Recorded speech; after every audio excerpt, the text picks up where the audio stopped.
साथियों, डॉक्टर दुआ का नमस्कार। आप देख रहे हैं ATV अहरा। और जो लोगों ने अब तक ATV अहरा को सब्सक्राइब नहीं किया है, लाइक नहीं किया है, फॉरवर्ड नहीं किया है, वो जल्द से जल्द सब्सक्राइब कर लें। सब्सक्राइब की बटन दबा दें। अपने साथियों को भी कहें ताकि आप सभी डॉक्टर दुआ के विचारों से अवगत हो सकें। आज जिस तरह से हमारे व्यवस्था बनी हुई है, देश की हालात ऐसे कगार पे पहुंचा हुआ है जहां कब ज्वालामुखी फूटेगा, कब भूकंप हो जाएगा, कब एटम बम फूटेगा, कब विस्फोट होगा, कब एक दूसरे को खून के प्यासे हो जाएंगे, कब एक दूसरे को नोच खाएंगे, कह नहीं सकते। हर एक व्यक्ति तनाव में जी रहा है। जहां सरकारी लोगों का, खास करके EPS 95 के बुजुर्गों का पेंशन नहीं दिया जा रहा, उनका पैसा, अपना पैसा जो वो हक और अपनी मांग कर रहे हैं, लगातार दिल्ली से लेकर महाराष्ट्र और अन्य शहरों में बड़े बड़े आंदोलन, धरना प्रदर्शन कर रहे हैं, लेकिन सरकार के कान पे जूं नहीं रहेंगे। बहुत सारे इसी उम्मीद से कि हम 2 पैसा लगाएंगे, इन्वेस्ट करेंगे, हमें ज़्यादा फायदा होगा। सहारा को और अन्य कंपनियों को इन्वेस्ट किया, लेकिन वो पैसा डूब गया। बहुत सारे बैंकों में, पोस्ट ऑफिस में, प्राइवेट कंपनियों में, हर जगह जनता जो है फंस रही है। फ्रॉड का, अब तो साइबर क्राइम का जमाना आ गया है। एक क्लिक पे आपके अकाउंट से पैसा साफ हो जा रहा है, आपको कंगाल कर दिया जा रहा है, आपको जो है बिल्कुल सड़क पे लाके खड़ा कर दिया जा रहा है। ऐसी सूरत हमारे कुछ तथाकथित लोग, असामाजिक तत्व के लोग, मानसिक विक्षिप्त लोग हमारे बीच में इस तरह की हरकतें कर रहे हैं। हम सब कई युग की नाम लेते हैं, कलयुग, सतयुग, द्वापर युग, लेकिन जो हम कलयुग में रह रहे हैं, यहाँ पे सिर्फ बेईमानी है, सिर्फ शैतानी है, सिर्फ धोखा है।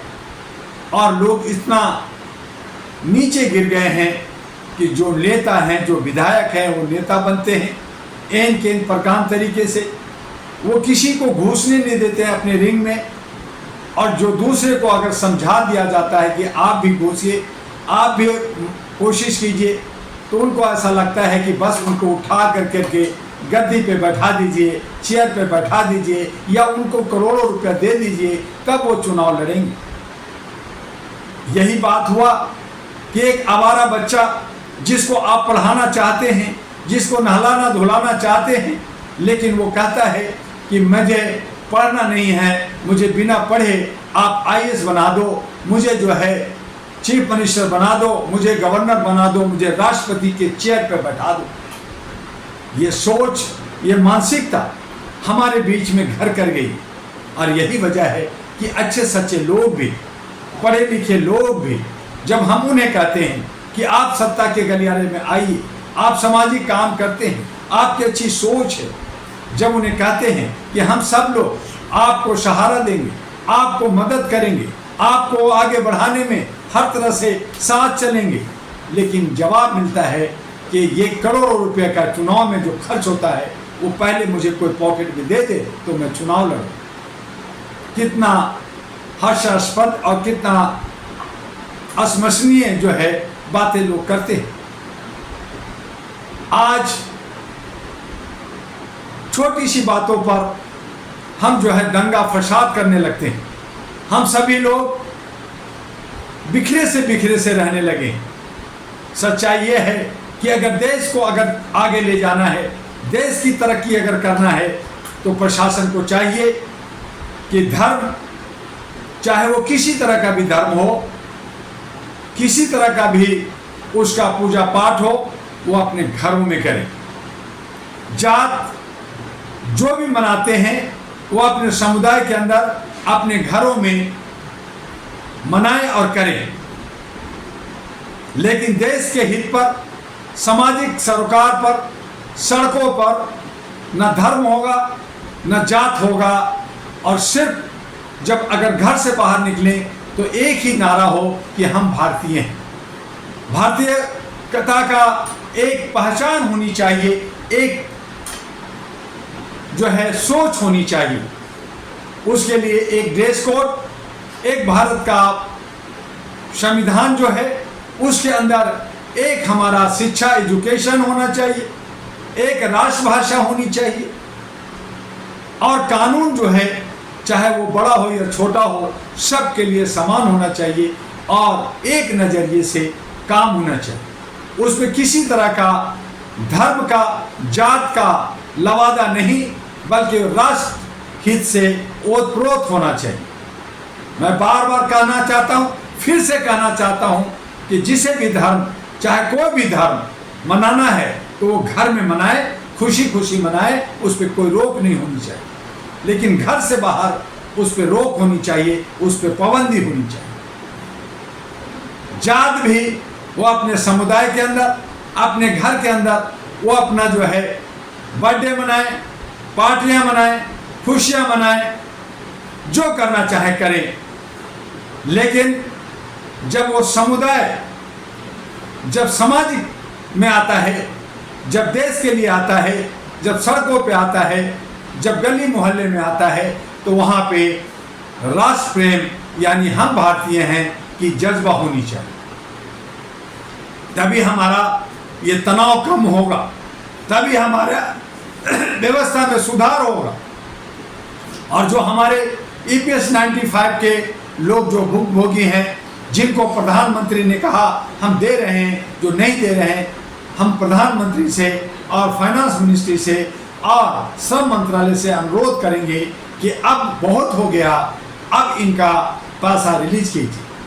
आप जनता के सेवक हैं, आप जनता के सेवादार हैं, आप चौकीदार हैं, अपने दायित्वों का निर्वहन कीजिए। जनता अपने दायित्वों का निर्वहन कर रही है, वो आपको टैक्स देती है, वो आपको वोट देती है, वो आपको मेहनत मजदूरी करती है, आप उसे जनता जनार्दन कहते हैं। लेकिन जनता जनार्दन को आपने एक दिन के लिए जनता जनार्दन करते हैं, बाकी दिनों में आप उन्हें कुचलते हैं, दमन करते हैं, शोषण करते हैं। ये ठीक नहीं।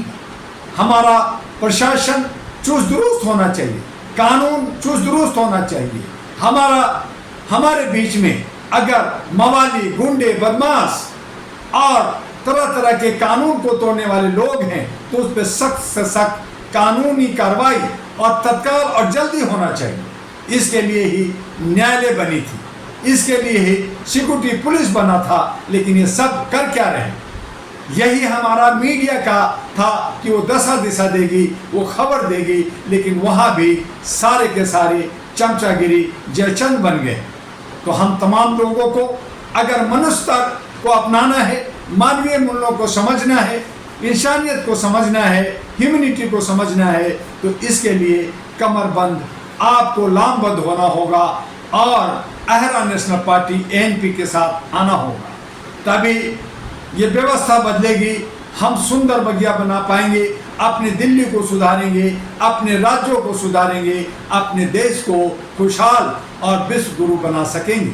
लोगों की हंसी मजाक का जो माहौल बन गया है, कौन लोग हैं जो हमें तोड़ रहा है, कौन लोग हैं जो हमारे बीच में नफरत पहुंचा रहा है, उसे पहचानना होगा। विदेशी हो चाहे देशी हो, उन्हें हमें दरकिनार करना होगा, उनको जो है अलग करना होगा।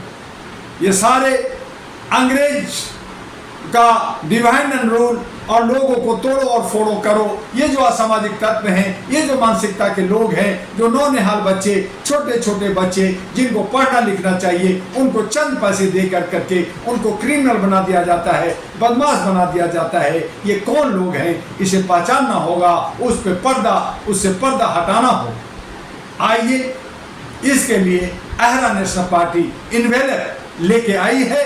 दिल्ली के 70 विधानसभा पे हम महिलाओं को ये जो है बागडोर देना चाहते हैं और महिला का चयन हम लोग उम्मीदवार करने जा रहे हैं, कर रहे हैं। अगर आपके नज़र में कोई महिला पढ़ी लिखी, कोई सामाजिक कार्यकर्ता जो एमएलए बनना चाहती हैं, जो अपनी मान सम्मान और इज्जत बनाना चाहती हैं, देश और विदेश में अपना सम्मान चाहती हैं, तो अहरा नेशनल पार्टी जो all India human rights association मानवीय मूल्यों पर बना है, वो आपको टिकट देगी, सहारा देगी, साथ देगी और 70 के 70 महिला दिल्ली में खड़ा करने जा रहे हैं।